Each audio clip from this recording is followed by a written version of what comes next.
What is the smallest amount of power you've seen go to someone's head? Story 1.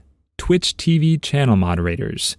So to preface, this was early 2014, and I was watching a rather large stream, over 10,000 viewers, and the streamer was joking around and was like, if I lose this, I'll make a random person mod. Well, he lost, and I got picked. So his stream went on, and not much happened to me. I don't talk in chat much, so it wasn't like I was waving the mod icon around or trying to troll the stream's chat, but I did time out a few guys spamming for 30 seconds.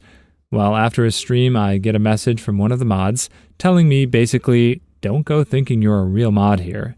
I worked for months and have dedicated countless hours to his stream, blah, blah, blah, and you're just a poser. I replied, saying something to the effect of, hey, I never meant to cause any issues. I just want a random drawing for it, and I know it isn't for real and that I won't be mod for long.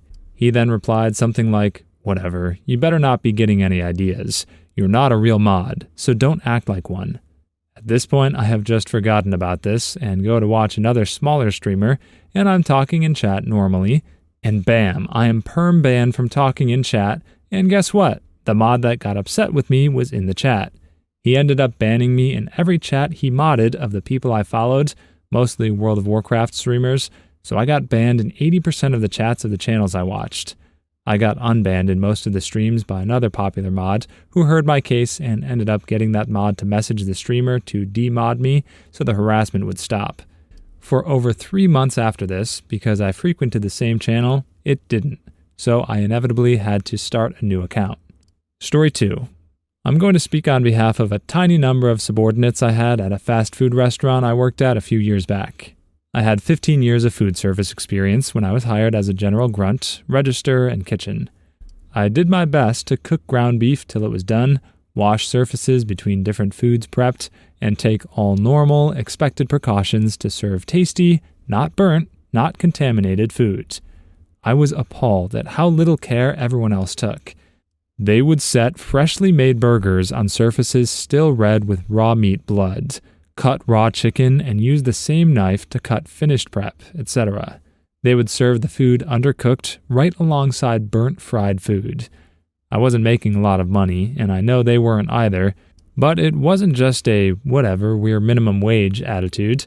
It was sad because the public really liked the food when it was done right, and we were very popular. Very lucky they never made anyone sick. When I was promoted to assistant manager, the first thing I did was start to correct, gently at first, and then with more firmness, and then finally with sending people home. Often I made it so I had to work 2 jobs at once. The worst part is that my crew complained to the manager until she made up fake reasons to terminate me, so I got a new job and quit before they had the chance. The reason wasn't that they didn't like me or that I did a bad job. The complaint I heard over and over is that he's been on some huge stupid power trip ever since he got promoted. It's pathetic. I never ate there again, not out of spite, but because crew and management conspired to get rid of me because I didn't think you should serve a burger on a bun that has been sitting in a puddle of chicken blood, and they disagreed. That still feels like the wrong reason to stop eating there. To clarify, this OP was definitely right to stop eating there, but it sounds like it was motivated by their ethics, the fact that they decided to get rid of him over a dispute where he was clearly in the right. It sounds like the better reason to stop eating there is salmonella. Honestly, he would have, and arguably should have, posted a review about what he saw in that kitchen. It's not okay for them to get away with this while people blindly eat their foods. Also, in terms of how they treated the employee who tried to right their wrongs, everyone should know about a site called Glassdoor. It's a review site, but for workers. It tells potential new hires at a company how they can expect to be treated. It has the potential to be highly useful, but an unfortunately small number of people seem to know about it. Story 3. My former university's IT admin. I studied computer science, and my laptop was pretty weak. I used to work all night, weekends, and preferred working out of the IT lab's computers. This a-hole of an IT admin, the typical Reddit neckbeard, fat, slobby, know-it-all dipstick, had weird rules. In the bitter cold of the U.S. Northeast, he had a rule that stated nobody could eat inside the computer labs. Since I worked there all day and night, I would usually keep my sandwich with me and eat it after 11 p.m. One night, this mongrel was taking a stroll in the corridor, saw me eating my sandwich, told me either I threw it out or he was going to lock my account to the department at work. I tried reasoning with him and said, "I'll close it and put it in my backpack." He insisted I throw it out because otherwise I might come back and eat it when he's not around. It was the moment I felt the most helpless in my life. I couldn't afford to get locked out of the department lab, since I had some huge program running whose results were due soon. I couldn't afford to throw away my $7 sandwich as I was a foreign student here on scholarship.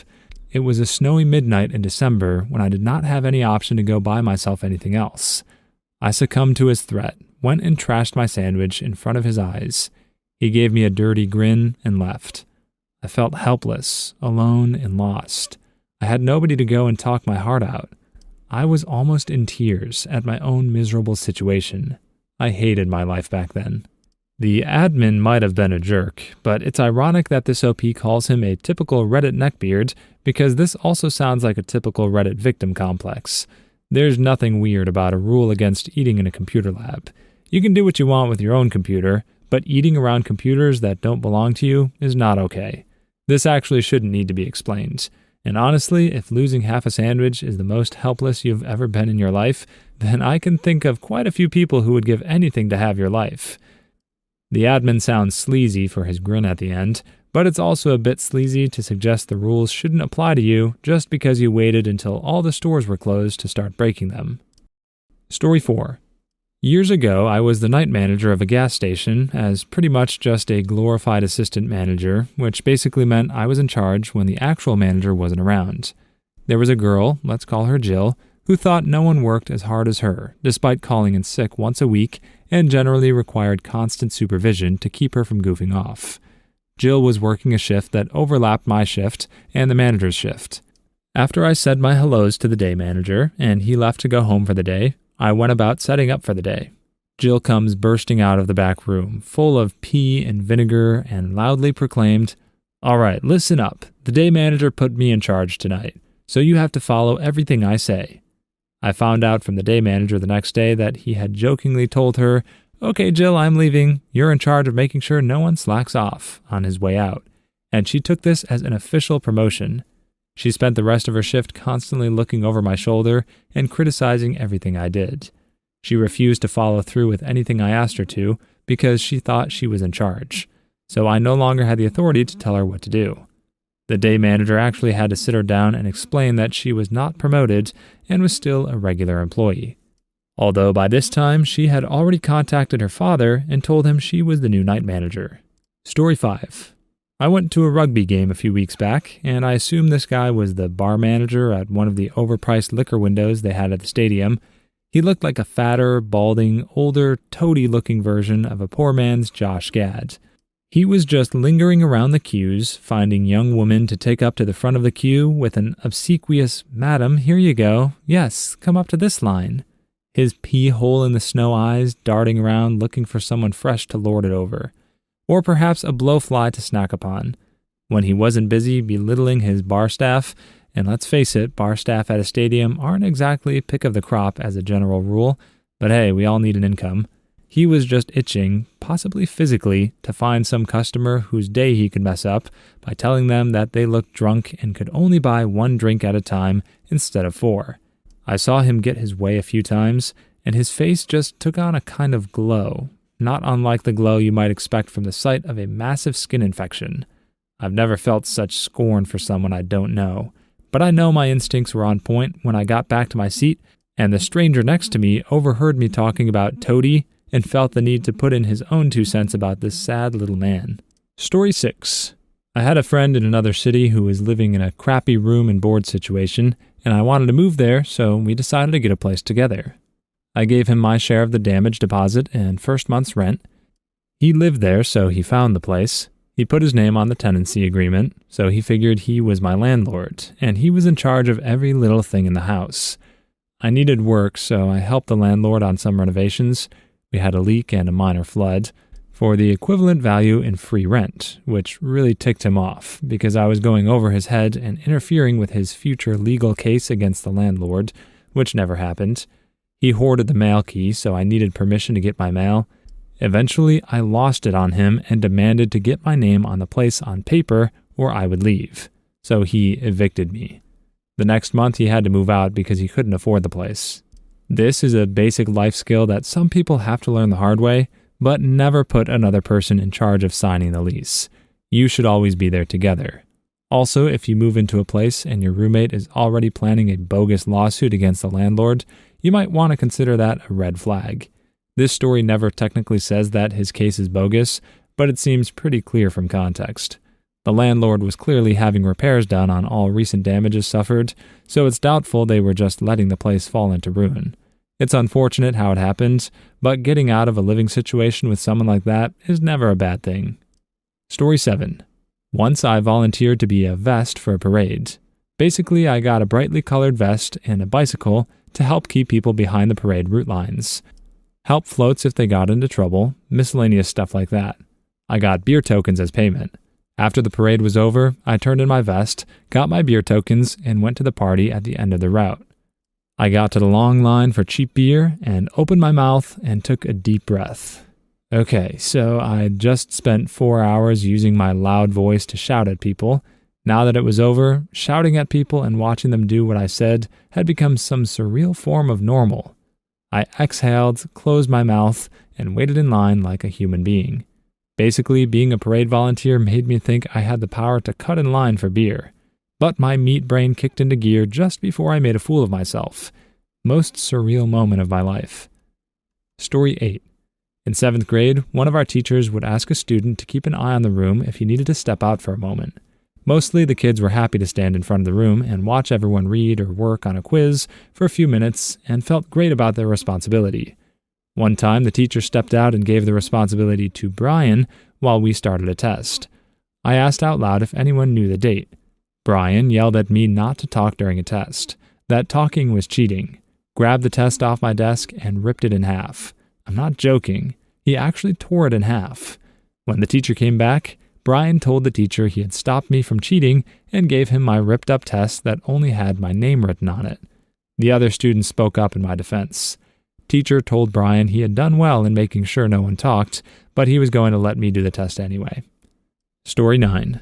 Parent-Teacher Association. This lady was crazy. Threw a big fit because someone brought peanut butter cookies to a meeting and her kid is allergic to peanuts. Her kid wasn't at the meeting. So she goes on this tirade and ends up getting her kid's class to be nut-free, which sucks because my kid loves peanut butter sandwiches. Find out later that her kid isn't allergic, she just doesn't like nuts. Also tried to fine people for not helping with a fundraiser. The week of the event, she wanted everyone there for like 4 hours every night. I went for 2 hours one night and it was a joke. Just her walking around barking insane orders. I told her to suck it and I never went back. She said she was going to fine me, and I said, mail it to my lawyer. I don't think he ever got the bill. It's pretty well known that PTA parents are insane and judgmental. Pretty sure there's actually a country song about it. It's actually not that weird for classes or schools to go nut-free, as nut allergies seem to have weirdly grown in frequency. But it's definitely weird to keep your kid from eating something just because you yourself don't happen to like it. Things like that probably happen all the time, but it would take a licensed psychiatrist to tell you how it makes any sense to the parents enforcing the rule. Story 10. My old friend opened his own tattoo shop, experienced success, and soon had the most popular shop in town. We live in an artsy city, and people started recognizing him out and being like, I love your work, I'd like to get a tattoo. He thought he was some celebrity that could act in any way he pleased. He started partying constantly, then wound up being an alcoholic meth addict that is now in prison. Another guy around here was co-owner of a whiskey distillery and thought that he was a god. I remember waiting in line to get into this bar. They were having a big show, so they closed their doors at 6 p.m. to prepare, then reopened at 8. He thought that they should let him in, and then got further peeved that they made him wait in line. Story 11. I run a guild on an MMO, and I was in need of some new officers to help around when I couldn't get on. There was this one guy who got on often, played the game well, and ran events, so we naturally promoted him to officer. At first it was alright, but then he started mailing me about players underperforming and when he was going to rank up. I told him that the guild is pretty casual, so if someone is underperforming, Give them tips, and if they don't listen, just don't run with them. And how he probably won't rank up, considering he was the highest rank besides Guildmaster. He got super upset and left the guild. Story 12. The guy who was the manager at the Burger King I worked at when I was a teenager, we had to get prior approval from him if we wanted to get a haircut or dye our hair or pierce our ears. Tattoos were forbidden, even if they were hidden. If he found out you had one, he'd find an excuse to fire you. Same if you weren't Christian. He would also drive by our houses to make sure the pit crews weren't fraternizing with the managers or assistant managers on our off hours. I heard he's a cop now. He'll probably show up on the news someday for shooting a black man for jaywalking or something. That's a pretty disgustingly large leap to make from the starting point of a guy not liking tattoos. But honestly, it kind of seems like 2022 should be okay with all of his policies. If someone says something people don't like on Twitter or TikTok, there will be comments calling for an international manhunt to find where that person works and review bomb the business until that person is fired, regardless of whether they're good at their job. A business is affected far more by their employees' appearance, which includes things like dyed hair and piercings, than it is by what they say when they aren't at work. The only way the latter can affect business is if insane people push for that to happen. Could be wrong, but it's hard to shake the feeling that this OP would actually be angry if this guy showed up on the news for saving someone rather than taking an innocent life. If that's the vibe, it's a good time to check your values. Story 13. We promoted a call center employee to shift manager. She was a nice, dependable, hardworking, and pleasant girl. Within days, she was hiding behind potted plants trying to catch people looking at their cell phones, against policy to have them on the floor, and reported one person because her phone vibrated in her purse. She would take time breaks, bathroom and scheduled, just itching for someone to return late. This chick suddenly got semi-orgasmic at the thought of getting others in trouble. We moved her to an administrative position and eventually fired her. Story 14. I used to be an admin on a Minecraft server where after you played for 10 hours, you would get the rank Member, which gave you access to a couple new commands. Some really annoying 10-year-old thought that it was a huge achievement when he got that, and he started acting superior to all the moderators and threatening them. I talked to him over Skype about it, and he started screeching at me and saying that he slept with my mom. I banned him permanently.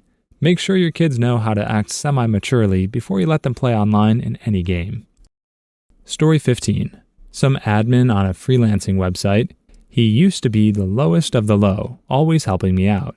He then got promoted to head customer support agent, and within weeks, he had removed my top-rated seller status because I complained that he wasn't doing his job properly. I asked for the reasons. He said he does not have time to give me the reasons. Income plummeted by £1,000 a month, costing me my house. Cheers, man. Glad you got fired a few months later for incompetence. Story 16. Rank. I'm in the military, and some people think their rank is like Thor's hammer. We had this one guy get promoted to first lieutenant from second lieutenant in my first assignment, basically a 100% promotion rate for that rank, and that day started to order all the other lieutenants around and tell them to call him sir, etc. Our DO put him in his place pretty quickly, but it's amazing what a bar on your shoulder or stripe on your arm can add to an ego. From a lot of this thread, it sounds like literally any promotion can do that, even if it isn't permanent. Someone can be told they'll be acting as assistant manager on a day when the usual management isn't working, and all of a sudden they'll be calling shots that even the usual managers wouldn't call. Some people think a promotion gives them the chance to prove their worth, and they think the way to do that is to upset the status quo, rather than sticking to it respectably. But in a military setting where you want the guy next to you having your back, making enemies seems especially foolish.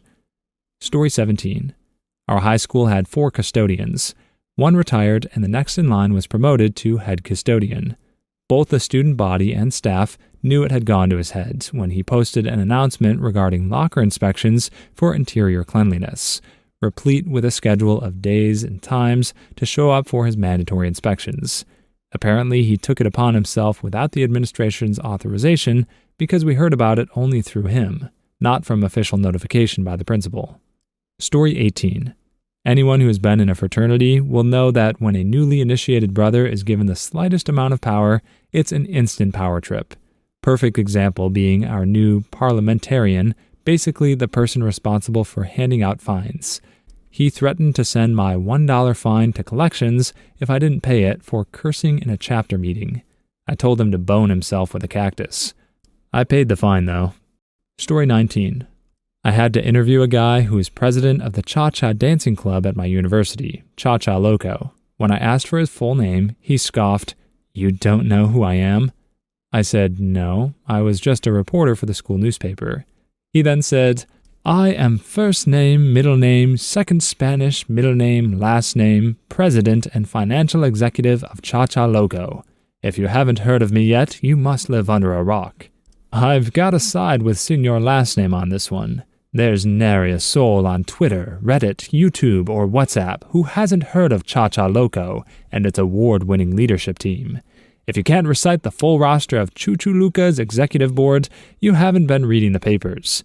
This poor OP thought everyone else was as ignorant of Chateau Lobo as they are, that they could just come in, drag Choco Taco's name through the mud, and we would have all been on board. Not on my watch, OP. You should have stayed under that rock, for today you have picked a war with Zaza Louveau. You will not be mourned. Please leave your stories in the comments. I'd love to make a video of them in the future. Also, don't forget to like and subscribe.